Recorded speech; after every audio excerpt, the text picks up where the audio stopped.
Caillot termine 25 ans d'une mission sur les musiques actuelles au ministère de la Culture et de la Communication. Et c'est en grand témoin de ces 25 ans que vous avez accepté de partager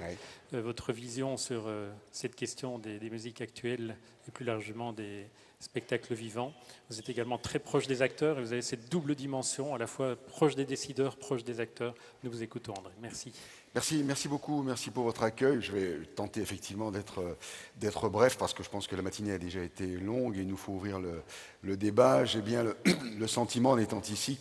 d'être un acteur peut-être un peu atypique, puisque finalement le seul représentant encore en fonction au ministère de la Culture sur un secteur qui est celui des musiques actuelles ou musiques populaires que je suis depuis de nombreuses années. Et je voudrais ici témoigner de ma relation notamment aux acteurs et de la façon dont ce parcours s'est construit et de ces pics, de ces moments forts qui ont fait qu'aujourd'hui nous pouvons effectivement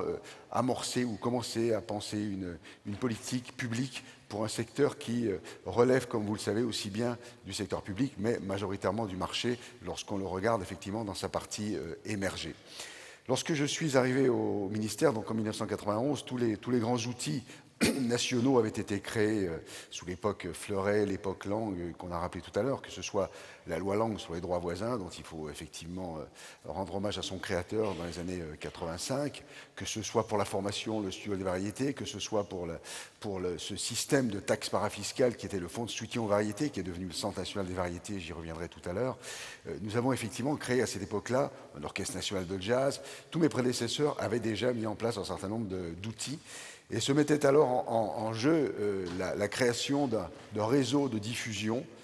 national qui permettrait effectivement aux acteurs et aux artistes de disposer de lieux adaptés à leur musique, amplifiés, donc de lieux qui soient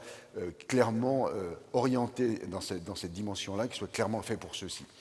Quand je suis arrivé en 90-91, donc il y avait notre ami Jean-Michel Lucas au ministère de la Culture qui avait développé le projet Café Musique. Et puis petit à petit, nous avons assez rapidement pensé qu'au-delà de ce projet-là, il nous fallait mettre en place un réseau de diffusion. Et ce sont les acteurs publics, collectivités territoriales, qui se sont engagés sur ce sujet. Je pense notamment à Marie-Thérèse François-Poncet qui, à Agen, a créé son Florida, première scène de musique actuelle, parce qu'elle allait devenir scène de musique actuelle un petit peu plus tard. Donc effectivement, cet engagement des années 90 a été très fort autour de la construction de ce réseau qui déjà mettait le territoire et toute la pensée territoriale en région, au plus proche des citoyens, au cœur de mes préoccupations. Moi, j'étais arrivé avec l'idée de créer des pôles régionaux pour les musiques actuelles, de telle sorte que les acteurs, les artistes puissent se retrouver, puissent développer ensemble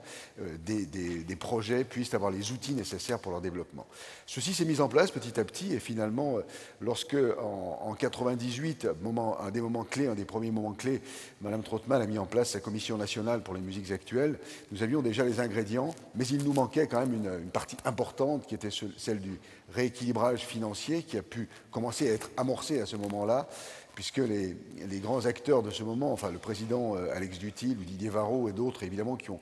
constitué cette commission, dont des grands éditeurs comme Maxence Fuchs, aujourd'hui disparu, avaient déjà pensé notamment à un outil global pour l'ensemble du secteur, à l'image du CNC, et avaient pensé qu'il fallait effectivement rééquilibrer cette partie de ce secteur d'activité qui ne relève pas que du marché et ne relève effectivement du développement territorial. Donc en 98, reconnaissance, rééquilibrage, public sont les grands axes sur lesquels nous avons travaillé. Et puis, à partir de là, il a fallu mettre en œuvre tout ce dispositif, donc avec une logique, en ce qui me concerne, qui est celle de l'accompagnement des acteurs, d'être au plus proche de ces acteurs, ce qui, je crois, me caractérise particulièrement dans la fonction que j'occupe au ministère de la Culture. Alors, dans les années 90, évidemment, tout ceci s'est mis en place, puis sont arrivées les années 2000 avec un deuxième point focal qui, lui, est complètement à l'initiative des acteurs et qui a été en 2005 le Foruma de Nancy, Forum pour les musiques actuelles, qui a été un endroit au moment où se sont notamment développées toutes les notions de co-construction, là où on a vu apparaître effectivement de façon très claire la partie des droits culturels qu'évoquait Hortense Archambault tout à l'heure, et des acteurs qui se sont réunis, qui se sont fédérés, puisque les années 90 avaient créé les grandes fédérations des lieux, des acteurs différents, etc.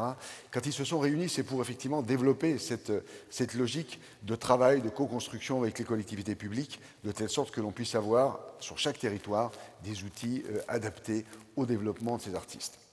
Alors parallèlement, évidemment, vous me dites, je parle effectivement de la question de territoire, existait au plan national, bien sûr, des dispositifs dont j'ai parlé tout à l'heure, et en même temps, comme vous le savez, le secteur des musiques actuelles est quand même très largement impacté ou dominé, entre guillemets, par les industries musicales, et à cette époque-là, la musique enregistrée était un élément très important. La musique enregistrée est toujours un élément très important dans la carrière des artistes, mais le marché de la musique enregistrée s'étant lui-même détruit depuis les années 2000 pratiquement, puisqu'il a perdu 60% de sa valeur en 10 ans, a fait que les équilibres ont particulièrement changé dans ces années-là. Et lorsque nous sommes arrivés à la fin des années 2000, il fallait effectivement avoir ensemble l'idée de la création d'un outil commun. Et c'est à ce moment-là, lorsque nous avions créé, après avoir créé les labels dans les années 2008, se mise en place en 2010 la création d'un Centre national de la musique. Donc tout ceci a été effectivement pensé par l'ensemble des professionnels, que ce soit ceux qui sont dans le secteur industriel, les sociétés civiles, parmi lesquelles évidemment la SACEM, parmi les premières d'entre elles, et nous avons tenté de travailler ensemble sur ce que pourrait être l'équivalent d'un centre national du cinéma pour la musique. Vous voyez que l'idée était de regrouper en fait des initiatives qui sont celles émanant des acteurs territoriaux avec celles qui sont dans les logiques de marché qui dominent effectivement ce secteur. Ceci n'a pas pu voir le jour en 2012, lorsqu'effectivement, contraint et forcé,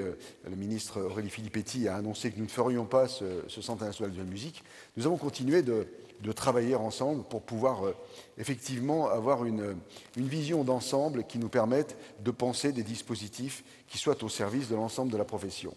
Alors c'est ainsi que depuis quelques années, nous avons ensemble repensé notamment le rôle d'un Centre national des variétés que certains d'entre vous connaissent sans doute et qui est l'outil aujourd'hui qui est principalement au centre de nos débats et dont nous pensons qu'il pourra être demain l'outil de filière. En tout cas, nous l'avons présenté comme ça et la ministre le défend de cette façon-là. Et ainsi, nous pourrions avoir dans les années à venir un outil qui à la fois, évidemment, dont la base est sur le spectacle vivant, mais qui puisse et qui soit orienté vers l'ensemble du domaine des champs musicaux qui nous concerne. Ceci est en route, et en même temps, je pense que ma réflexion, qui est celle du territoire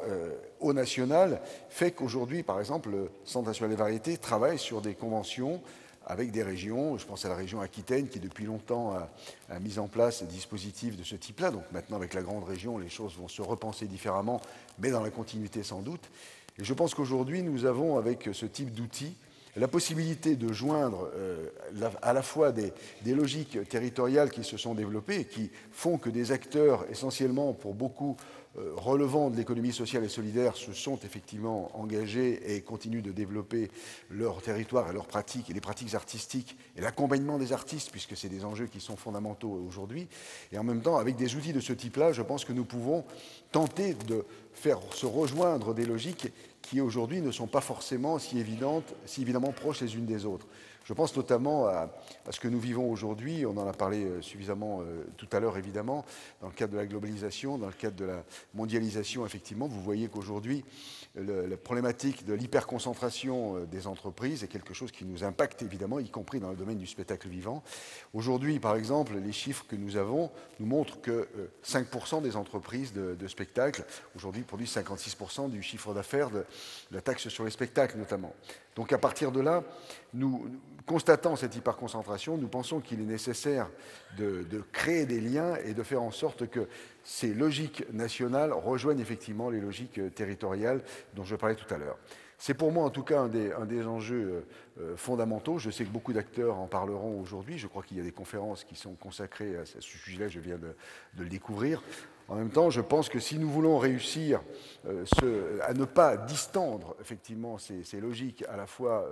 proches de citoyenneté, ces logiques territoriales et ces logiques nationales, il nous faut pouvoir accompagner ces dispositifs et faire en sorte qu'ils puissent exister et se développer de cette façon. Voilà en gros un message que je voulais faire passer qui, dans le cadre de ce témoignage, vous montre comment, acteur que je suis impliqué au ministère de la Culture, est engagé auprès des acteurs, auprès de ceux qui développent ce terrain, de telle sorte que nous puissions mettre en place des outils qui soient adaptés. Ce n'est pas une tâche très facile, et je pense qu'aujourd'hui, nous le savons, la problématique des collectivités publiques et du financement de la culture, on l'a suffisamment évoqué ce matin, est un enjeu considérable. Mais si nous voulons donner du sens aux politiques que nous mettons en place, notamment dans le secteur des musiques actuelles que je présente aujourd'hui, voilà en tout cas des choses que je souhaitais développer avec vous. Et pour être bref, je vais m'arrêter là, de telle sorte que nous puissions continuer et amorcer le débat de cette matinée. Merci en tout cas de m'avoir écouté et bonne bis à vous.